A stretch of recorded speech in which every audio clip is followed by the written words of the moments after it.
Sanjabiisha waa geed caleemo yaryar leh oo la beerto. Mirihiisa wuxuu ka samaystaa jirida hoose. Waa sida looska oo kale dhirir ahaan kama duwana sida uu baxo bariiska. Caalamka oo dhan ma jirto waddan aan laga isticmaalin sanjabiisha. Haddaba waxaan soo qaadan doonaa faa'iidooyinka uu leeyahay sanjabiisha iyo waddamada ugu soo saarka badan adduunka.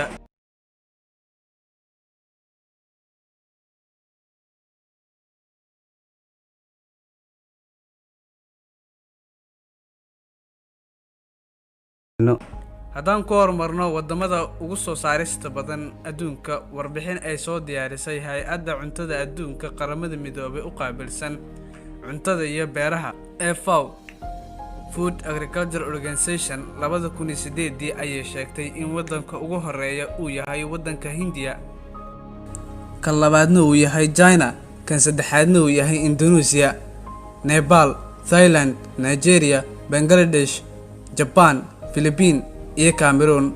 Haddaba waa maxay faa'iidooyinka ay leedahay sanjabiisha? Sanjabiilku waa geed loo adeegsan karo siyaabo kala duwan sida unsiga iyo tayooyinka la isku daaweeyo. Waxaa kaloo loo isticmaali karaa in laga dhigo budo oo ah sida Soomaalidu adeegsato badanaa oo shaah iyo qaxwo ay ku darsadaan. Midna waa la qaladiyaa oo saliid ayaa laga shiidaa, dhammaantoodana waa kulayl. haddaba maxaa ka mid ah xanuunada ay daawada u tahay sanjabiisha? Waxa ay ka hortagtaa kansarka. Shaaha oo lagu daro sanjabiisha misana si gaar ah looga soo daro waxay ka hortagtaa kansarka. 17 daraasadood oo kala duwan oo sahmin oo lagu sameeyay sanjabiisha ayaa dhammaantood gunaanadkii soo jeediyeen in qofka badsada sanjabiisha ay ka hortag fiican u tahay kansarka. Sidoo kale 111 oo cudurro ah ayay daawo u tahay sanjabiisha. Waxay ka hortagtaa ama ay daaweysaa mataga ama lalabada.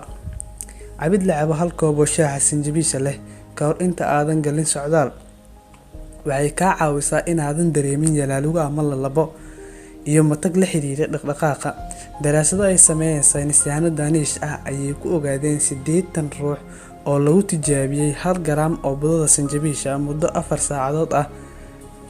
Waxay badisaa dheefshiidka iyo shaqada caloosha. Aad ayay ugu fiican tahay sanjabiisha dheefshiidka, waxayna ku siisaa inaad wax badan ka qaadato raashinka. Waxay yareysaa bararka, waana daaweynta ugu fiican ee muruqa. Waxaa ku jira maado la mid ah midda kaniiniga lafaha loo isticmaalo. Waxaa kaloo ku jira 4 shay oo ah gingerlos, baradlos iyo shawaglos iyo zingaron, kuwaas oo la sinji ah si loo yareeyo xanuunka. Cilmi baaris ayaa lagu ogaaday in marka dhibaato xanuun soo gaadhay muruqa la siiyay sanjabiil, waxaana la dareemay horumar. Waxay la dagaalantaa dhibaatooyinka neefta. Shaah sanjabiil leh wuxuu ka caawin karaa in laga nafiso ciriiriga la xiriira hargabka caadiga ah. Isku day inaad koob shaah ah sanjabiil cabto. Waxay yareynaysaa calaamadaha neef mareenka la xiriira. Sanjabiisha waxay hagaajisaa wareegga dhiigga. Fitamiinada, macdanta iyo acidiska iyo shaaha sanjabiilka leh waxay ka caawin karaan in uu hagaajiyo wareegga dhiigga inay hoos u dhigto dhibaatooyinka wadnaha.